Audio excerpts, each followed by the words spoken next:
तो किसी दिन आपकी आंख खुली और पता चला कि हॉर्मूज में अमेरिका के 2-3 जहाज समुद्र में समा गए। नमस्कार, मैं हूं नीलू। क्योंकि इस वक्त हॉर्मूज जो है वो जंग का अखाड़ा बना हुआ है। यहां पर लगातार कल देर रात तक जबरदस्त तरीके से अमेरिका और ईरान के बीच फायरिंग होती रही, हमले होते रहे। दो ईरानी जहाज को अमेरिका ने निशाना बनाया। बताया जाता है कि उसकी चिमनी पर, उसके इंजन पर हमला किया गया। पूरी तरह से तो डिस्ट्रॉय नहीं किया गया। और अमेरिका के भी जंगी जहाज़ों पर हमला ईरान की तरफ से किया गया है हॉर्मूज में। तो आप समझिए कि किस तरह की शांति वार्ता है, किस तरह से शांति काल इस वक्त चल रहा है। जब शांति काल में इतनी ज़्यादा चीज़ें सामने आ रही है हॉर्मूज में, तो आप समझिए कि अगर शांति नहीं होती, पहले हमने देखा था कि किस तरह की स्थिति थी, तो हम इसको सीज फायर कैसे मान लें। सीज फायर से पहले ही अगर इस तरह की कार्रवाई हो रही है तो कभी भी कोई बड़ा हमला हो सकता है अमेरिका और ईरान के बीच में। अभी देखिए, अभी 4-5 दिन पहले ही ईरान को भेजा गया था अमेरिका की तरफ से 14 सूत्रीय प्रस्ताव। कहा गया था 30 दिन की मोहलत होगी, बातचीत होगी, चाहे वो परमाणु कार्यक्रम हो या बाकी चीज हो। लेकिन उसके बावजूद अमेरिका लगातार हमले कर रहा है और फिर कह रहा है कि वो अपने बचाव में यह हमला कर रहा है। अब बताइए, आप किसी के घर में घुसने की कोशिश करेंगे, कोई आप पर हमला नहीं करेगा। इनके दो अमेरिका के डिस्ट्रॉयर फारिस की खाड़ी की तरफ आगे बढ़ रहे हैं, हॉर्मूज में घुसने की कोशिश करते हैं। और जब ईरान हमला करता है तो फिर आप कहते हैं कि हम अपने बचाव में हमला कर रहे हैं। यानी आप जानबूझ के प्रवोक कर रहे हैं ईरान को, और ईरान इसी का जवाब आपको दे रहा है। अब तो देखिए, पहले ये खबर आई थी कि जितने भी अरब मुल्क हैं वो अमेरिका के साथ मिल गए हैं, लेकिन एक बार फिर से खबर ये आ रही है कि अरब मुल्कों ने अपनी धरती देने से अमेरिका को इनकार कर लिया है। क्योंकि पीछे जो युद्ध हुआ था उसमें भारी नुकसान इन अरब मुल्कों को हुआ था। सऊदी अरब हो गया, यूएई हो गया, कतर हो गया, सब जगह पर हमने देखा था कि ओमान हो गया, किस तरह से हमले हुए थे। तो क्या अब जो अमेरिका के दोस्त हैं ये सारे अरब मुल्क, उनको भी लग रहा है कि पता नहीं हम धरती अपनी अगर देना शुरू कर दे। क्योंकि कहा यह जा रहा था यूएई की तरफ से उड़ान जहाज ने, जो फाइटर प्लेन्स हैं या फिर फ्यूल भरने वाले जहाज हैं, उनको देखा गया है। लेकिन अब ये खबर आ रही है कि शायद उन्होंने अपना डिनाई कर दिया है। तो आप सोचिए कि कभी ये अरब मुल्क कहते हैं कि वो अमेरिका के साथ है, कभी कहते हैं हम अपनी धरती नहीं देंगे। लेकिन गाहे बगाहे इस तरह की खबर आती है कि इन्हीं धरती से, यहीं पर जो तमाम एयर बेसिस हैं अमेरिका के, वहां से हमला ईरान के ऊपर किया जा रहा है। और अब तो हॉर्मूज जो है वो जंग का मैदान बन गया है। इसी बीच खबर ये आ रही है कि अब ईरानी संसद में हॉर्मूज को लेकर एक प्रस्ताव लाया गया है और हॉर्मूज को लेकर एक कानून बनाने की तैयारी में ईरानी संसद है। अब देखिए, ईरानी संसद अगर इस कानून को पास कर देती है, जिस प्रस्ताव को लाया गया है, तो उसके बाद हॉर्मूज में घुसना अमेरिका के लिए नामुमकिन हो जाएगा। और अमेरिका अगर यहां पर अंदर घुसता है तो कहीं ना कहीं डायरेक्ट तौर से वो उसकी संप्रभुता, यानी कि ईरान की संप्रभुता पर चोट करता है, उसके कानून का उल्लंघन करता है। अभी तो आईआरजीसी ही वहां पर जवाब दे रही है अमेरिकी हमलों का। लेकिन अगर ये कानून बनाता है ईरान, तो आप समझिए कि अमेरिका की मुश्किलें बंद हो जाएगी। हालांकि मानना ना मानना इस कानून को अमेरिका के हाथ में है, लेकिन फिलहाल तो ये कहा जाएगा कि अमेरिका ने उनके क्षेत्र में घुसने की कोशिश की है, जबकि ईरानी संसद अगर ये हॉर्मूज को लेकर जो कानून बना देते हैं। अब देखिए, कुछ खबर ऐसी भी आ रही है, मैंने शुरुआत में ऐसा क्यों कहा कि किसी दिन आपकी आंख खुलेगी और पता चलेगा कि 2-3 अमेरिकी जो जहाज हैं वो समुद्र में समा गए। तो कुछ ऐसी खबरें आ रही है। तो एक्सपर्ट ऐसा मान रहे हैं कि ट्रंप भले दावे कर ले, लेकिन हम आपको बता दें, पारंपरिक नौसैनिक युद्धपोतों को भारी नुकसान के बावजूद ईरान का हॉर्मूज स्ट्रेट, अब भी इस पर ईरान का दबदबा कायम है। और ईरान ये बता दे रहा है और लगातार बता भी रहा है। कल देर रात तक वहां पर हमले हुए हैं, अमेरिकी जहाजों पर भी हुए हैं और अमेरिका की तरफ से ईरानी जहाजों पर भी हुए हैं। और ईरान ने बता दिया है कि आप अगर इतना सा हमला करेंगे तो फिर उसका जवाब बड़े हमले से दिया जाएगा। इसलिए कहा जा रहा है कि अब भी हॉर्मूज में ईरान का दबदबा है। एक्सपर्ट का कहना है कि ईरान का हॉर्मूज स्ट्रेट में मुकाबला अमेरिका के लिए आसान नहीं है, क्योंकि उसके पास यहां पर कई ऐसे अनदेखे हथियार हैं जिसका इस्तेमाल अब तक किया ही नहीं है ईरान ने। और आप समझिए कि अगर मैं कह रही हूं कि किसी दिन आपकी आंख खुली और आपको पता चला कि अमेरिकी जहाज पानी के गर्त में समा गए, तो उसके लिए अब बताया जा रहा है, जो एक्सपर्ट कह रहे हैं कि ईरान के पास कुछ ऐसे फ्लीट हैं जिनको मॉस्किटो फ्लीट कहा जाता है, यानी मच्छर की सेना।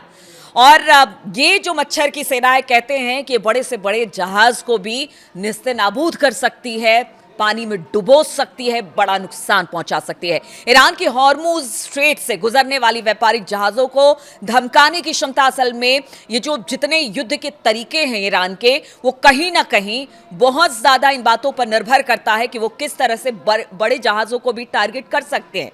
जैसे कि ड्रोन अटैक हो गया, हमने देखा कि पीछे किस तरह से जो ईरान की पूरी स्ट्रेटेजी थी, ठीक है उन्होंने मिसाइलें बनाई लेकिन ज्यादा हमले ड्रोन से किए, बारूदी सुरंगें बिछाई, छोटी हमलावर नावों का बेड़ा इस्तेमाल किया जिसे मॉस्किटो फ्लीट कहा जाता है, और इन्हीं पारंपरिक तरीकों से वो लगातार इजराइल और अमेरिका पर हमले करते रहे और संपत्तियों को नुकसान पहुंचाते रहे। और ये हमने देखा कि पीछे युद्ध में जो सब कुछ हुआ, अरब मुल्क से लेकर अमेरिका के एयरबेसेस तक जबरदस्त तरीके से इसी युद्ध नीति की वजह से ईरान के हुआ है।